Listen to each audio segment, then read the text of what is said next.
Okay, all right. So welcome everybody. Today is the fourth in a series of transatlantic project controls performance management collaboration that we're working with Steve Wake from the UK on. And today we have Mr. Dave Cadman, who's the acting Deputy Assistant Secretary of Defense for Acquisition Enablers. I'm going to Dave is he's also Director of Acquisition Analytics and Policy, where he's responsible for the development and implementation of acquisition portfolio-based analytical methods focused on data analytics, which includes but is not limited to data mining, simulation, machine and statistical learning, probability theory, mathematical optimization, and visualization of results. AAP establishes program management policy that applies these methods as appropriate to acquisition portfolios, major defense acquisition programs, and business systems and functions. Before the ANS or reorganization, he served as Director for Performance Assessments and Root Cause Analysis and Deputy Director Root Cause Analysis, where he identified root causes on major acquisition programs that had a critical Nunn-McCurdy cost breach or upon request of the Secretary of Defense. Additional previous assignments include Deputy Director for the Technology, Security, and Foreign Disclosure Office, the Aviation Sector Lead for the Office of Industrial Policy in OSD. Mr. Cadman served in the Joint Strike Fighter Program Office as the Deputy Director Air Vehicle, where he oversaw government and contractor activities related to the F-35's vehicle systems, mission systems, airframe structures and materials, manufacture, and build risk reduction. Mr. Cadman also served as the JSF-X Program Science and Technology Coordinator, developing requirements, assessing science and technology trends, and evaluating potential technology gaps. Mr. Cadman's other positions included a leading role on the F-18 ENF airframe development program and serving as the F-14 structural engineer at the Navy Aviation Depot. Prior to entering federal service, Mr. Cadman worked for Boeing Helicopter, performing dynamic analysis of developmental virtual lift aircraft. Mr. Cadman holds a Bachelor of Science in Aerospace Engineering from the University of Maryland and a Master's of Science in National Resource Strategy from the Industrial College of the Armed Forces. Mr. Cadman is a graduate of the Defense Acquisition University Advanced Program Managers course and has acquisition workforce level 3 certifications in program management, systems planning, research and engineering, and production quality and manufacturing. So with that, Dave, I turn it over to you. All right, great. After hearing Gordon read it, makes me realize I have to shorten that up a little bit in the in the next version. So, yeah, I've worked for the government for 30 plus years. Worked for Boeing before that. Learned a lot. Had a lot of real world experience in programs that have failed and ones that have done well. And worked with Gordon for a long time as we stood up the PARCA organization. So I appreciate Gordon reaching out to talk to me and give me the opportunity to talk to you guys. So so thank you all. Thank you all for this. Hopefully, we've had a lot of good interaction before the meeting. I kind of want to continue that discussion, but let me go through my charts real quick. We'll save plenty of time to talk. I'm also open to interruption if you guys have specific questions. So don't feel bad if I say something and you want to stop me. So let me just jump right on into this. Hopefully you guys can see my slides. So this adaptive acquisition framework, I was joking before the meeting that in the, let's see, the June 10th AvWeek article that came out, it basically talks about the new adaptive acquisition framework, and it says a roughly 6-year effort by 2 presidential administrations has created a maze of alternative paths around the regulations and procedures that govern the U.S. Department of Defense 60-year-old acquisition system. I'd like to think that it didn't do that, but that's the spin that I'm getting now. So if you look at the adaptive acquisition framework, yeah, it's not a one-stop shop. So one-stop shop. It basically has alternate pathways for a lot of good reasons that we create these alternate pathways. I mean, I can liken it to instead of giving you the entire Mall of America, I've at least put you in front of the right store with the right list of stuff to get when you go shopping. So I think what I want to do is not emphasize the pathways. They're all important. They're all targeted at trying to get a job done. But really, the intent of all this were the tenants, and that's really what we're creating here. These tenants are apolitical. I mean, these are the sorts of things that we really want to do. As Gordon and I worked for Parka, our job was to look at programs that failed. I was specifically the root cause director, so my job was to look at programs that failed. We looked at programs that failed big, and then I tried to take the lessons of the big failures and look at programs that fail small. A lot of programs do well, and I think what's a common misconception by a lot of people is that the Department of Defense is failing, in delivering a product in a timely manner to the warfighter and meeting our original goals. That's just not true. There are exceptions. I worked on the biggest exception. You want to use F-35, you can use it, for example, for just about everything, including world hunger. But having said that, most programs actually do well. And most programs are managed by program managers who are competent, that use the tools that are available to them, and they are able to gain insight and perform the functions and deliver a product to the warfighter, the joint warfighter, that meets their requirements, is timely, and a lot of times it does overrun, but that's probably because we've added more capability as the threat has evolved over time. But let's just jump right into the tenants. I mean, that's the reason we did this. That's the reason I'm here.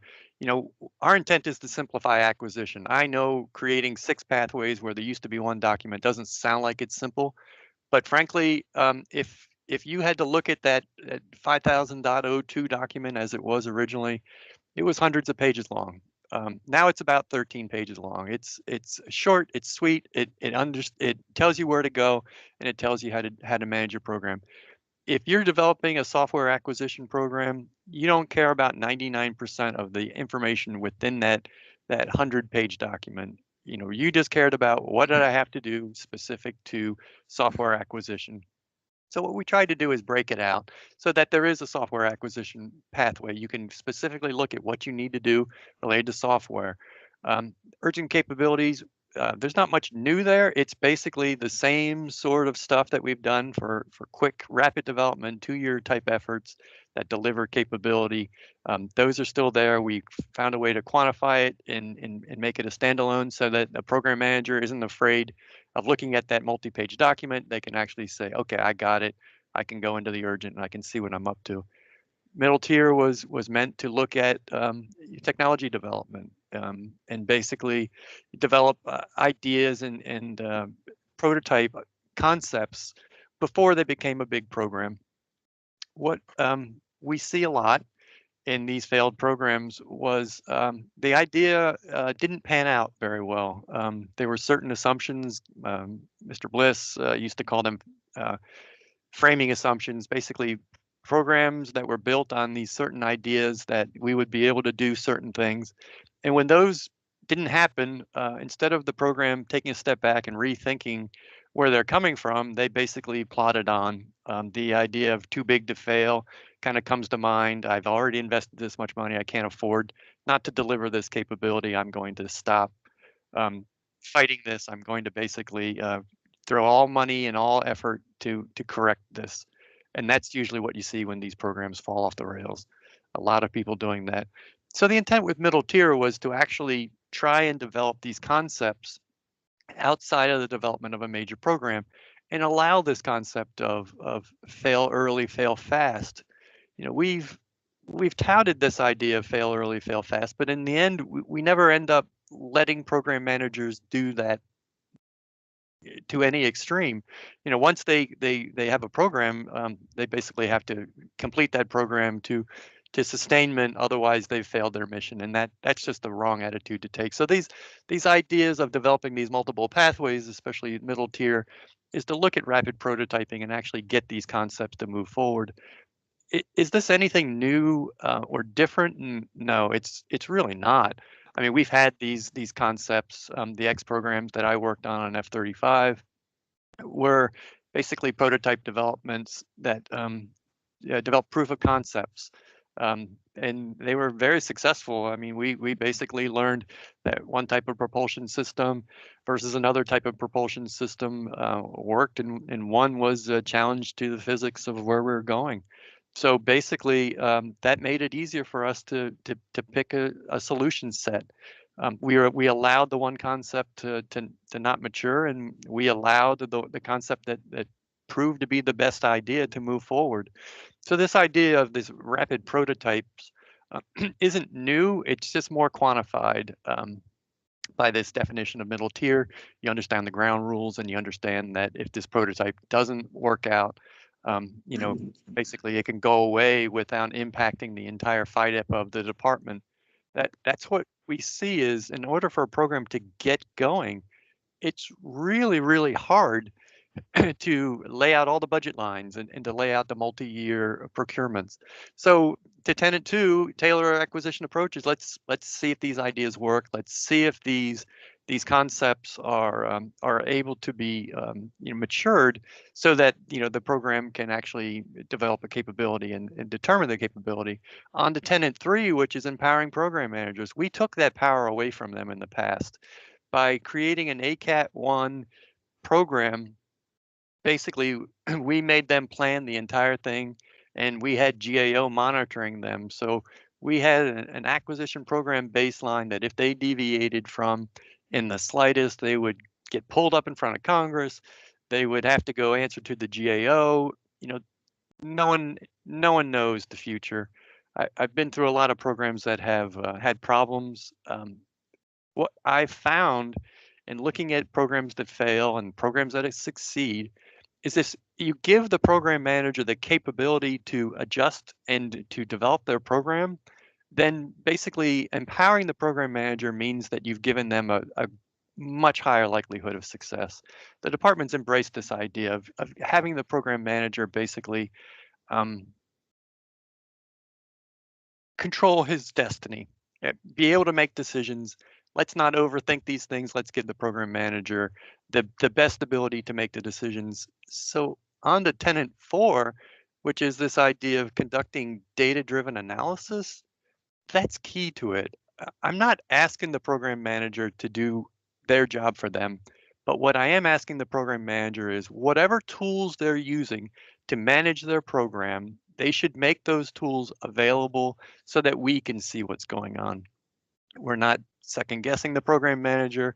We basically want to have the visibility into how the program manager is managing their program. And again, they shouldn't feel that we're horning in on them if they can make their own decisions and make their own project their own path. Essentially, at least we're all kind of moving in the path together.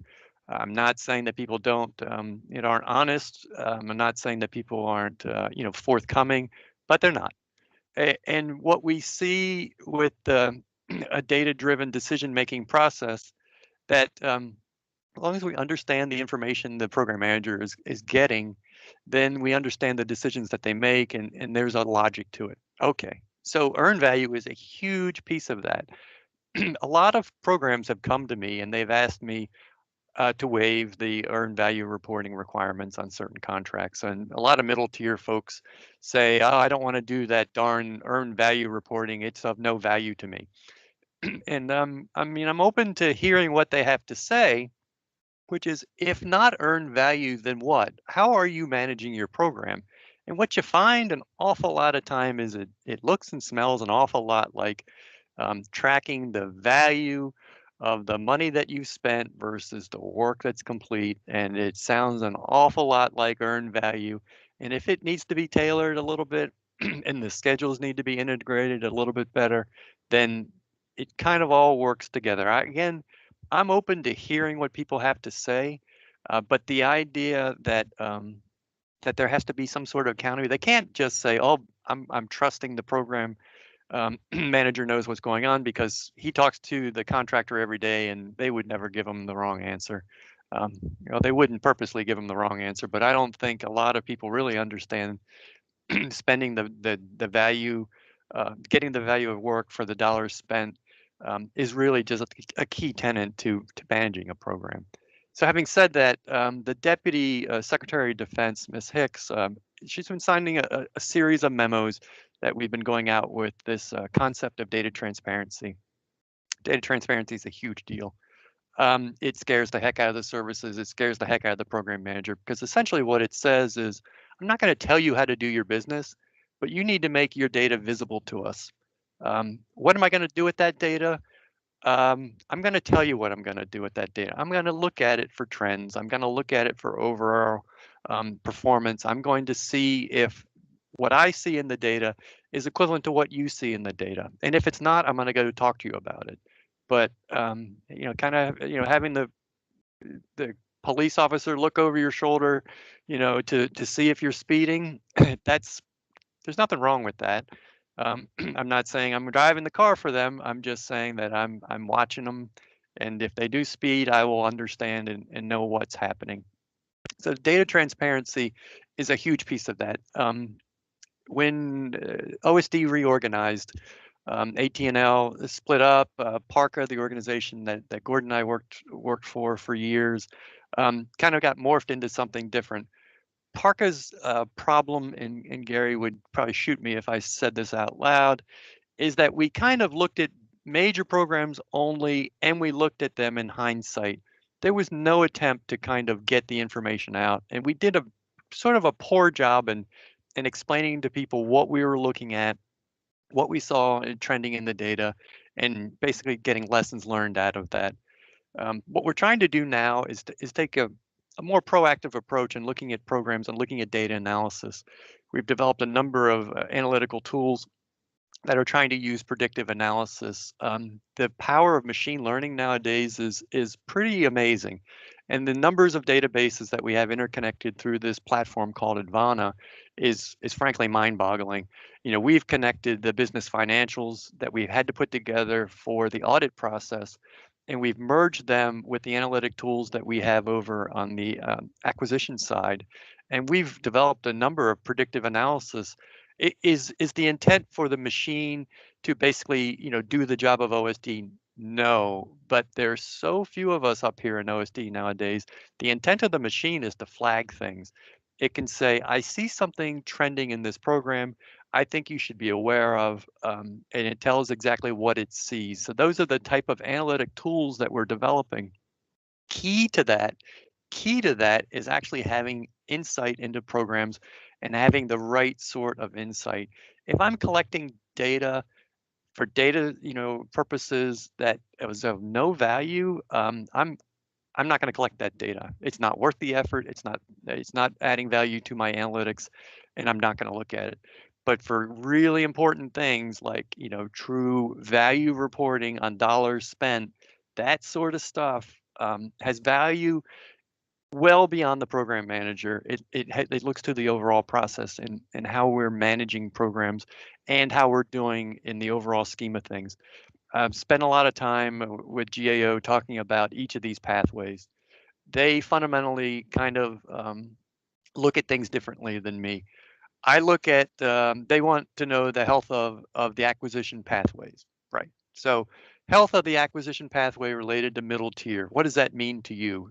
To them, to GAO, that essentially means that this program is executing on its cost and schedule targets. As we talked about earlier in this discussion, that doesn't necessarily breed success for a middle tier. The concept of the middle tier is to develop a technology and develop a prototype.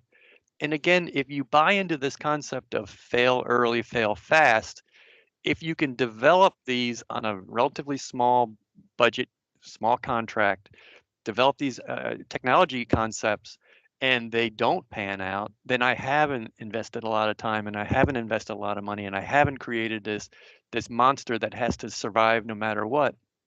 And then we'll Frankenstein it together and keep it going for years, even though it really didn't serve the purpose that I wanted. In the end, I've been battling with GAO about the concept of maybe the success criteria for a middle tier path isn't whether the individual programs are performing, but whether these technology concepts are being sorted through quickly, and that this technology is either dropped or developed further. It's been a bit of an uphill struggle with staffers who also say the same thing. I'm going to grade you on your performance. I'm going to grade you on your baseline, and that's all they really care about, because from a budget standpoint, that's kind of, the alligator closest to the boat to them. But in the long term, that's not really helping the department. What the department needs to do is develop these technologies, mature the ones that make sense, stop the development on the ones that don't make sense, and really get the best value out of a lot of this stuff. And again, I think it's funny we keep talking about adding value and measuring value. That goes to number 5, actively managing risk. Yes, if I have an absolute requirement to get done, we're going to actively manage the risk to make sure that we actually develop and deliver capability. We've done an amazing job about that.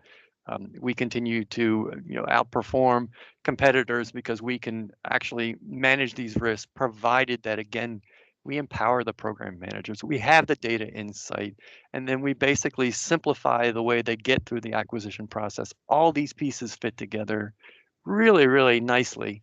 And the intent, again, is to talk about developing these ideas so that they bring success. Um, Ultimately, that's really all that matters.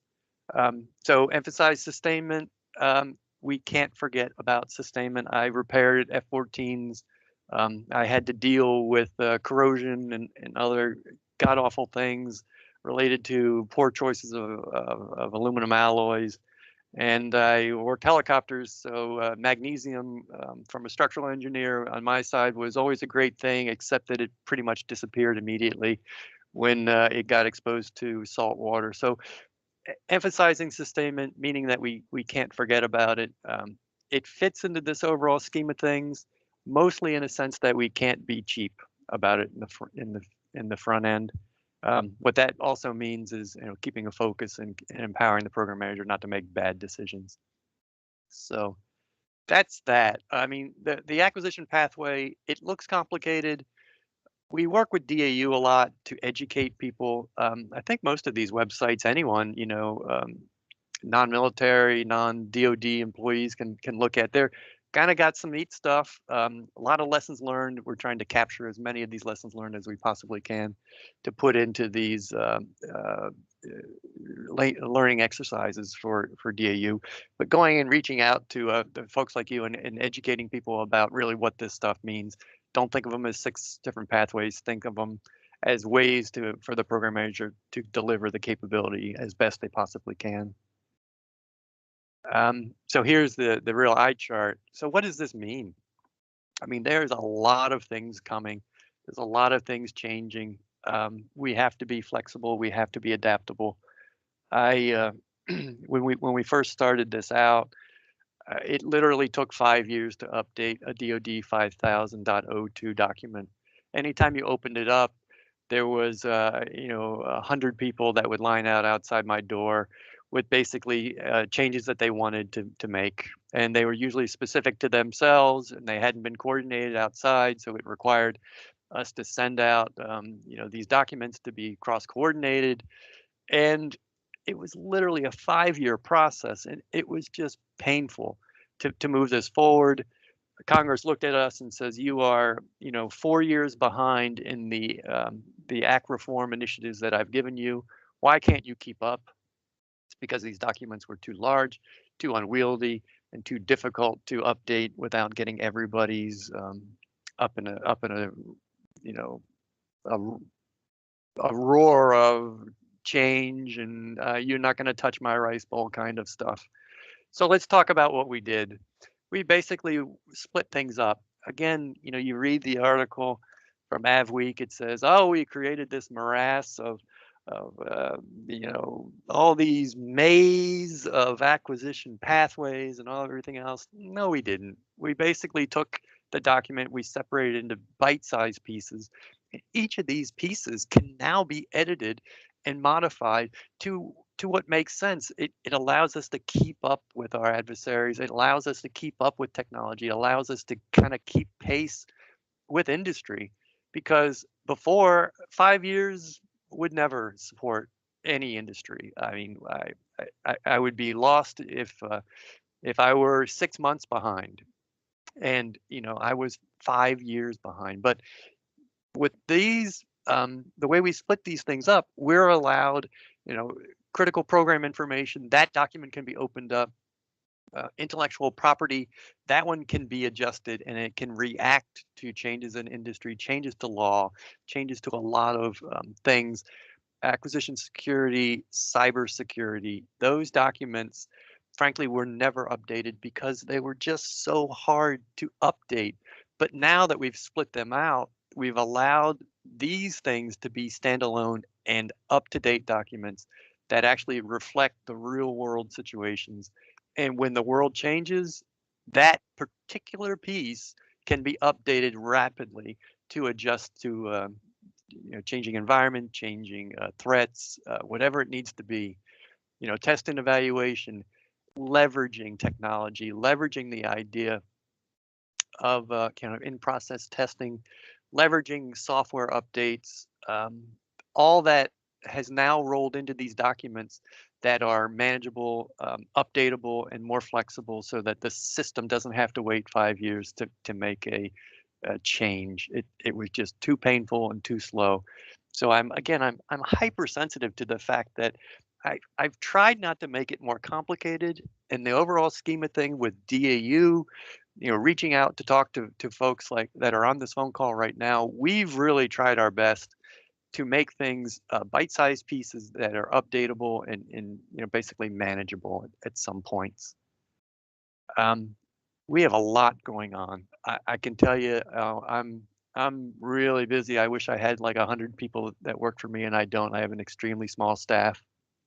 I've got everything from development of intellectual property policies to trying our best to push modern software development onto a department that really, if it doesn't look and smell like the old stuff, it's really not well accepted.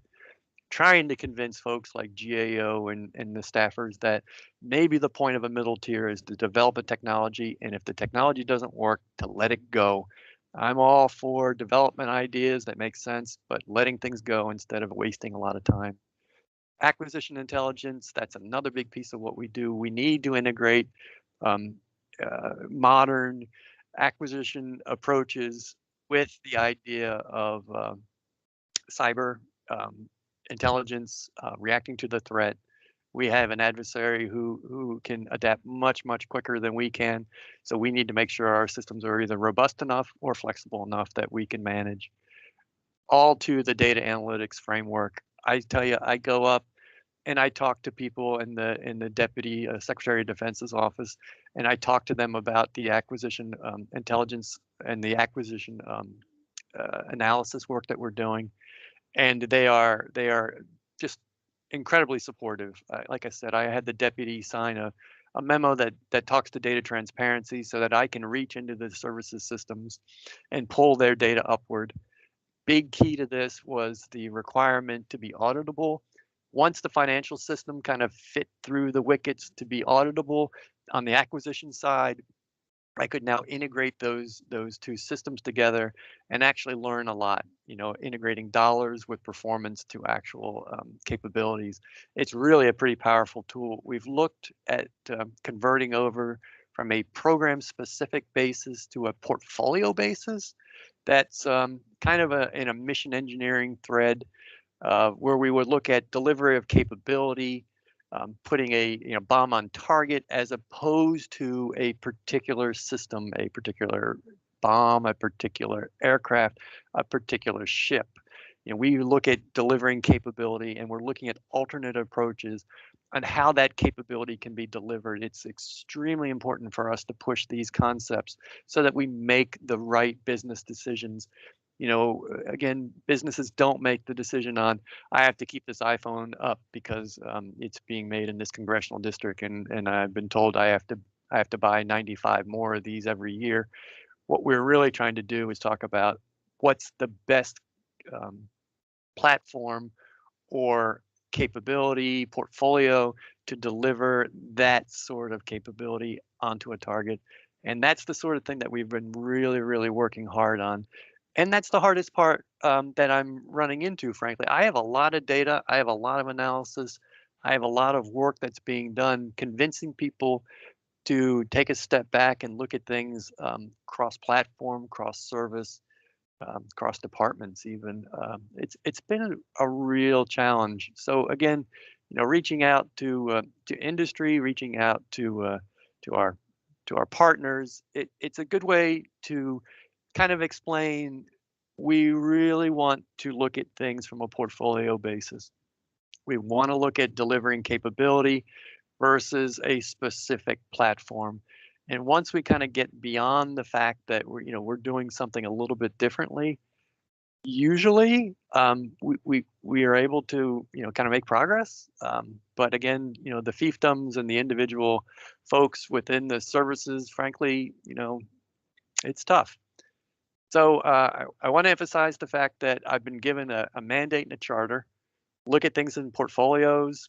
Look at things using data. Uh, the IPM, the integrated program management tools, are frankly the tried and true methods of seeing performance. Again, what value has been earned on these dollars I spend? And if I'm not getting the value that I want to get out of those dollars, then I need to look at alternative approaches. But I have to do that calculation and I have to have data to do that calculation. It's very, very difficult for me to kind of go forward if I can't have the visibility. Again, I've been given the mandate and the power by the deputy to go reach into these systems. We'll see how that goes. So far, the services have been accepting, but mostly it's been an uphill battle. So I'm really curious. I'll stop talking. Open it up for questions. The idea of this shared data insight is extremely important to us. This idea that there are tools out there that are being used by program managers that really provide value, and they shouldn't be abandoned because they're difficult, or as was pointed out earlier in before the meeting here, if they show bad news, maybe the program manager services and others don't want to share that, contractors especially. I'm not sure if I want my data to be visible. Well, I don't know if you had that choice at this point. So I'm open to questions. I'm open to any comments. Over to you, Gordon. You got anything for me? Okay, well, thank you very much. So just for everybody else, in order to make sure that we get folks, if you could raise your hand through this raise hand button or type in from a chat perspective, that would be good. So Dave, you had mentioned, I think we were talking a little bit earlier before this session about the waves of earned value and managing programs. And I think one of the things you said that when people come to you and ask you, hey, I'd like not to do earned value, talk a little bit about, what the response is, when you ask them, well, what then? Yeah, so I took that from you, Gordon. I mean, basically, the issue is, okay, I understand you don't like the term earned value, for goodness sake, but how are you doing your schedule integration? How are you looking at these bundling of the money in the future to make sure that your tasks are covered? And again, the theme is how are you actually measuring the value that you're getting out of the dollars that you spend? It's a lot easier to spend money and not understand how you're getting value out of it if you're not being held accountable to anything. So, Gordon, you remember kind of software came to be, and they came to us and said, "I don't want any of your stuff because Yeah. it mandates too many things." And oh my God, I can't tell you how many times we've been beaten over the head about waterfall, waterfall, waterfall, waterfall. And I'm okay with listening to what people have to say.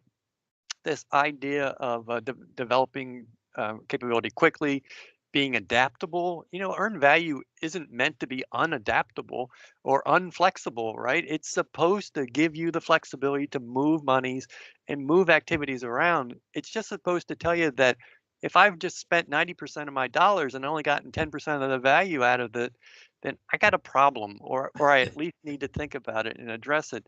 So these the software folks are particularly interesting because when you go back and you challenge software groups about, I don't want to do waterfall, and you ask them, well, let's talk about capability. Let's talk about delivering capability. Let's figure out a way to make the systems flexible to you so that you have the flexibility to do what you need to do and not get overly, hamstrung about planning things. Okay, fine. I was on F-35 and got yelled at by a Marine colonel who told me, "You don't understand what, rolling wave planning means." And I said, "I understand exactly what rolling wave planning means. What you don't understand is that you need the rolling wave plan because basically, saying this miracle occurs in the future is not the way to manage business, and business doesn't manage business that way either. So this concept of really talking to people and having them understand, I'm not dictating a system on you, but let's talk about how you plan on managing this program in the future. How many times, again, have you sat down with a program manager and really talked to them about, well, what flexibility do you need in adjusting your monies? How do you want to, basically see value? And what capability do you absolutely want to deliver at what milestones so that, we can all understand what you're going to deliver to me and what capability? This concept of minimum viable product, it's really caught on with the government. We like the idea of let's figure out what do we absolutely have to require to get done. And F-35 was the kind of the same way, which is let's figure out exactly what's needed to deliver a minimum viable product and grow from there. We will never understand the threat in 10 years from now. So we basically have to address the concept of being flexible. We're on board with that. We actually really like the idea of being flexible and not having a rigid you know, requirements process, and working with the warfighter so that we understand when something new pops up that we can actually adjust and deliver. But again, if you're a program manager, you kind of have to minimally deliver some capabilities, and let's kind of get all that agreed to. If we can agree on capability deliveries, I think that's a huge step towards, okay, let's manage to those deliveries. And again, Gordon, you talk to a lot of these acquisition programs related to agile software development. Mhm. Again, great example because if you look at what they ended up having an extremely flexible system that allowed them to move monies around, but they still delivered a capability, on an agreed to schedule that was acceptable to all the stakeholders, right? Right. Right. So, okay. Well, thank you. So this is a rare opportunity, guys. We've got, over 60 folks online here to So ask. I'm curious if and this comes up a lot, how folks feel about sharing earned value data. Because I laugh because I got into a lot of trouble because I really do think that it's not contractor proprietary if somebody's doing bad in systems engineering at a particular facility. But I have a feeling that if you look at the data, you're going to end up seeing these trends that certain contractors are better in certain areas by performance, in the certain WBS elements, and I worry that data can be misconstrued. So I guess I would invite folks, experts in this area, to think about how would we, make data useful and available to people, but not, give out any trade secrets. Obviously, anything related to rates, we're not going to end up releasing that information. We'll figure out a way to normalize that information so that it's not available. But, the intellectual property, or the maybe a better way to put it is the strengths and weaknesses of certain contractors. I think if you really looked at the earned value data, you could probably dissect which companies are doing really good in certain areas and which companies are doing really bad in other areas. So I would be curious if there's any comments associated with that.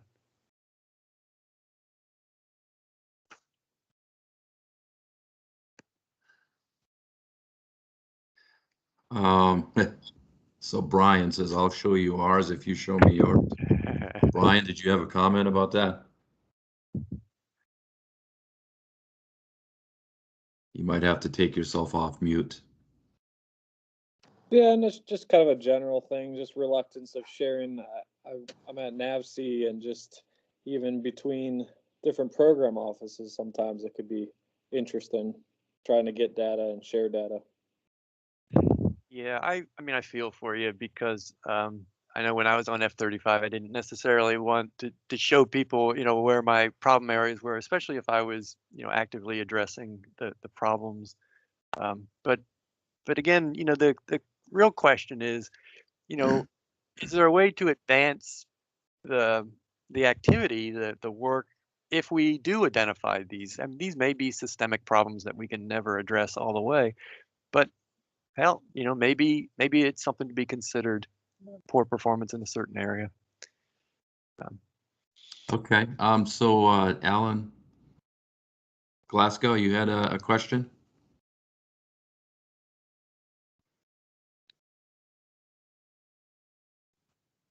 Yeah, I think you should be able to hear me now.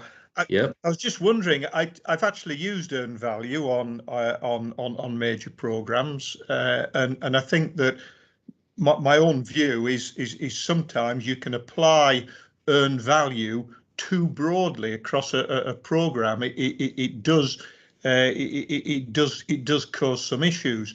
But I just wondered what your position was with something like earned value, and I can see the benefits and have seen the benefits of using earned value, and I think with predictive analytics you get to the same way. Is there any policy for incentivizing contractors who use those techniques that can give both themselves benefit and particularly give the client benefit and potentially give the employees in the contractor benefit?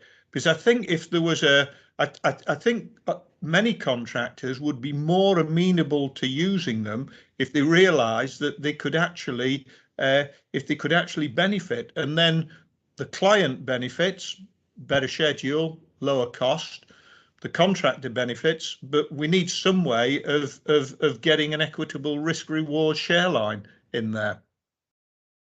Oh, I 100% agree with you. If anything, there's a disincentives to actually do that sort of work right now, and that's really been the biggest problem. And if you guys have any successes, that would be great to show industry.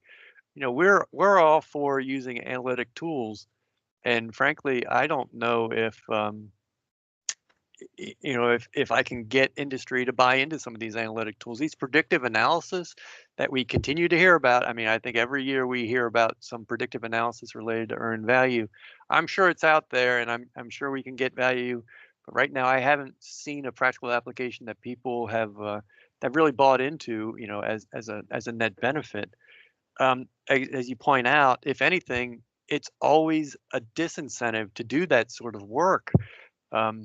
In like I said, like supportability as a great example, we tend to, when the money gets tight, cut those sorts of activities out.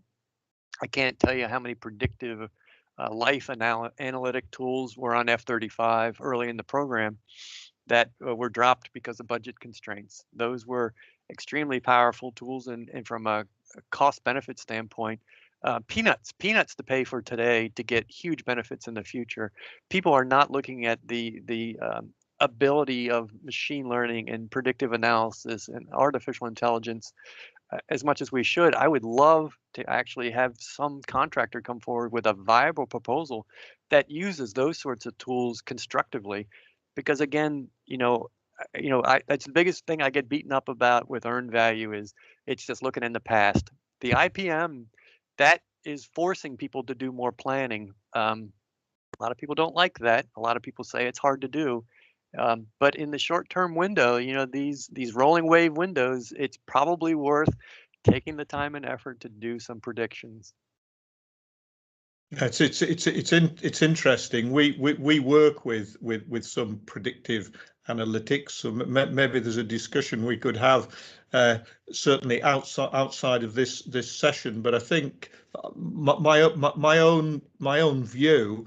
I think we've got to find a way to get contractors to be more amenable to adopting these new technologies. So I think that's perhaps worth exploring. Anyway, thank you very much for that. I thought and a very interesting presentation. Yeah, so what Thank we you. really need to do is continue to push that. And I see in the comments column about the IPM DAR changes, I don't see them as being mutually exclusive. As a matter of fact, I see the IPM DAR is actually giving us, more, I would say data, but more of a predictive tool in that information that the contractor has to put together. I like the IPM DAR. I'm not convinced that we're fully utilizing its potential right now. I really don't think it's inconsistent with the adaptive acquisition framework and this concept of being data driven in our decision making. But I am concerned about overstipulating requirements. Again, I am open to, Gordon's been open to, anyone in our group has been open to hearing what the program manager has to say and tailoring as makes sense. But I'm going to tell you, tailoring out some of these capabilities that will help you predict in the future, you need a really good story on why the penny wise, pound foolish, you want to give up that capability. I really think the IPM DAR has a future that's greater than the past. That's why I think it's interesting with the UK going through this kind of third iteration, this third renaissance of earned value. I really, I've been trying to emphasize integrated program management. I'm trying my best to stay away from the third rail, which is called earned value, because I just kind of get punched in the face. But this integrated program management is completely consistent with data-driven decision making. And that I'm not trying to say they're the same thing. They are different. But I think we all as an industry need to think about how we use these tools to our mutual benefit. I really think there's an opportunity here. Yeah, well, thank you. So Steve Wake, you had your hand up. I certainly did, and I still do. I think I could draw to the attention, I don't have the answer, but there may be a path to a solution. This year's flavour of the month, if one can have such a thing, is called data analytics over here. And there is a burgeoning community, and I do mean wildly expanding community, who see data analytics as the answer to everything. And once they've got over the initial burst of enthusiasm and excitement, I'm sure it will settle down a little bit. But I think inherent in that, and in some ways almost acting as a false barrier between data analytics people and earned value people, is that many earned value people think, hey, we do data analytics anyway. We've always done it. What do we need to get involved with these guys for? Well, I have, and we do have a big community looking at this. And one thing that jumped into my mind about sharing and transparency is the creation of data trusts. And I know that this community, which is where several, it's like a club, several organizations, related organizations, anonymously share data so that they can analyze it to death to come out with nuggets of gold to improve practice and process. And I'm just wondering, again, in a brief conversation with David, maybe in terms of us being slightly further ahead with the third iteration or reboot of earned value, we concurrent with that, maybe this focus and attention on data analytics, in addition to which the word performance is being bandied around Westminster government departments an awful lot. So I'm going to make a connection and make those details available to you people. I can't do it immediately on this call, but I will do it in a follow-up to this so that Gordon can share this with you and possibly get that information to you, David, as well. I think there may be some fruitful discussion therein.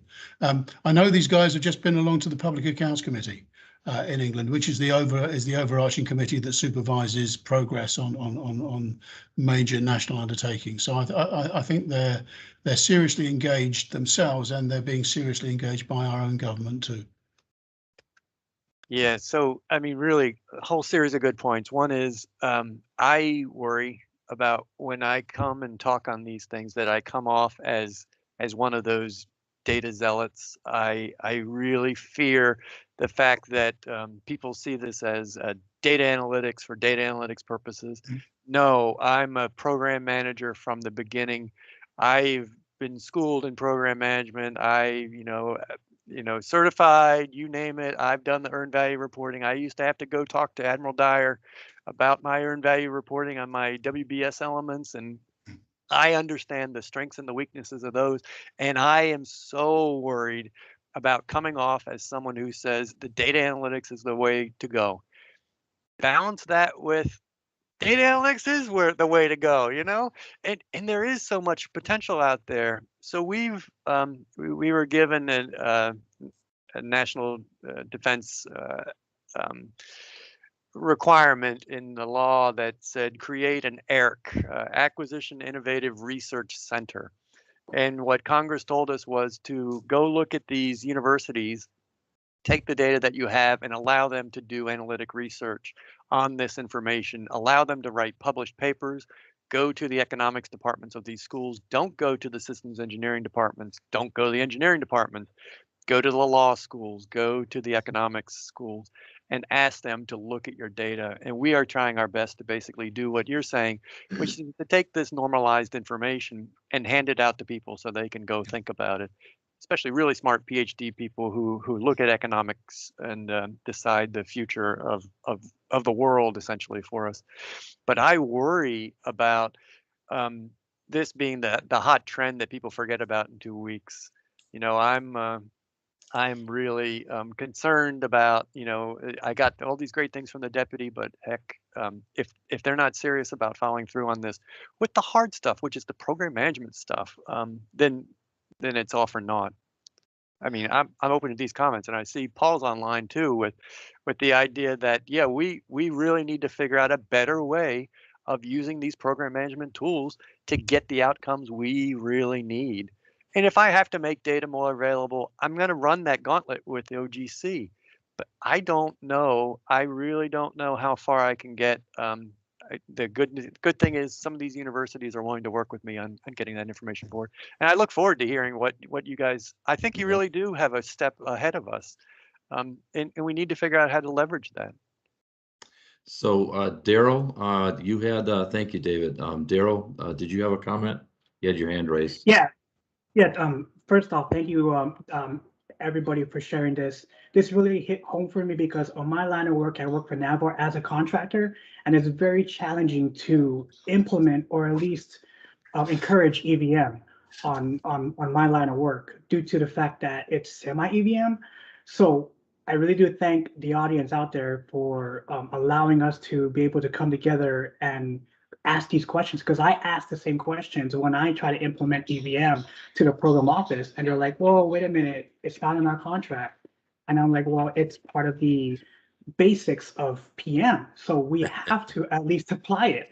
So my question back to the audience is, how do I encourage and keep encouraging at a very friendly environment, since I'm a contractor, trying to at least not be a sales pitch guy, but try to encourage EVM for both parties, the government and a contractor?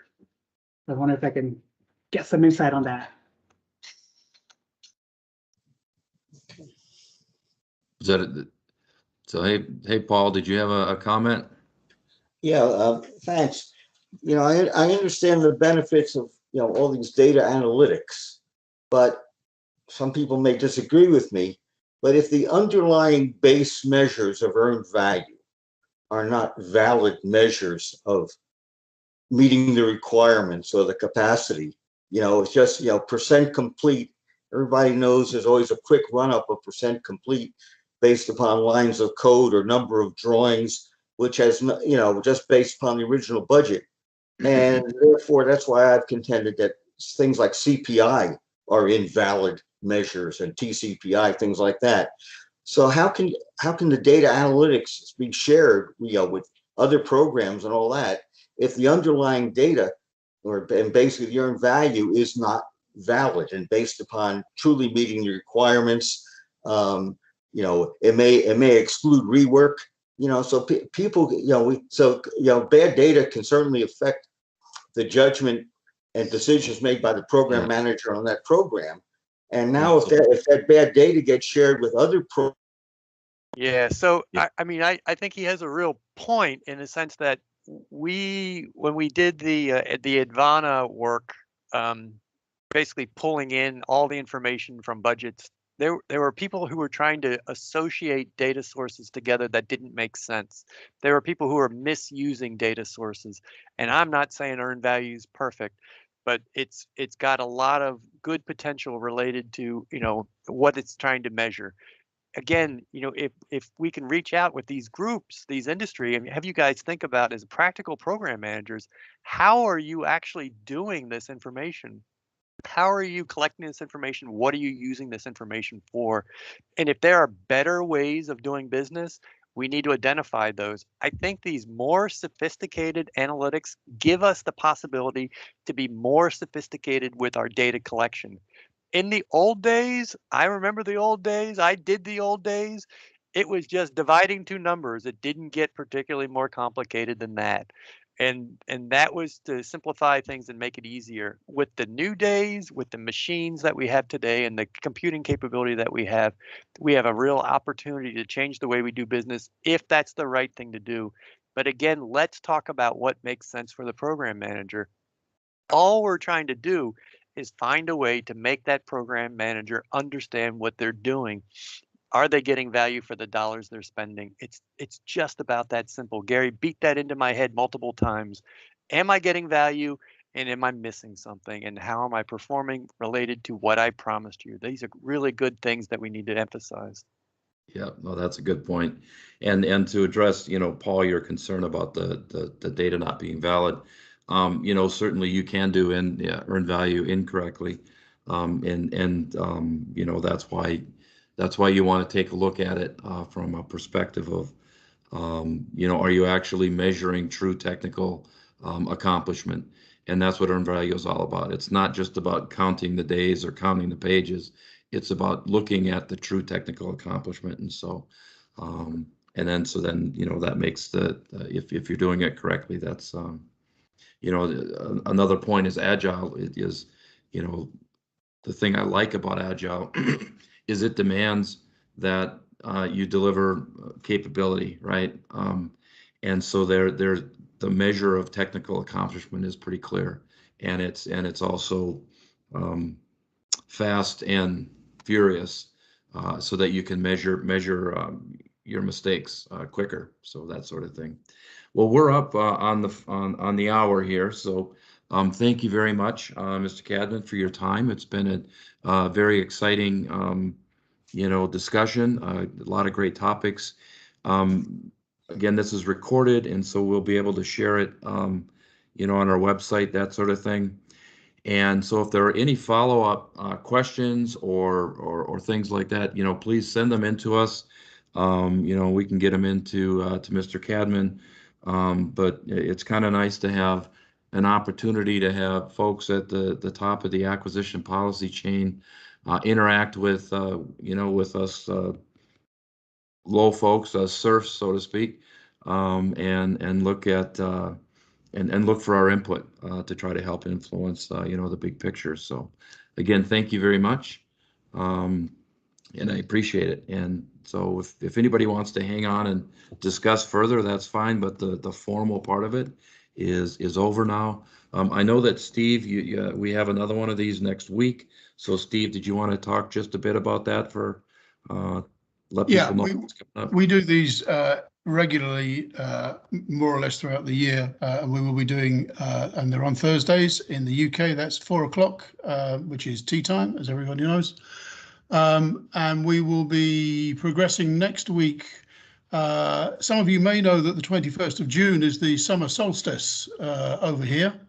And to celebrate that fact, on Thursday, we will be inviting and welcoming Esther Gordon-Smith, who is the benefits lead for the A303, which is a highway in England, and the A303 is going to stretch right beneath Stonehenge.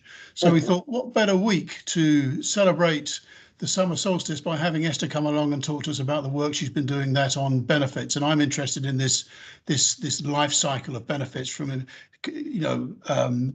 fragment of an idea and a wish in a minister's brain through to its use 20, 30 years hence. And it's that thread that we're trying to link up. So Esther's going to come along and talk to us about that next week.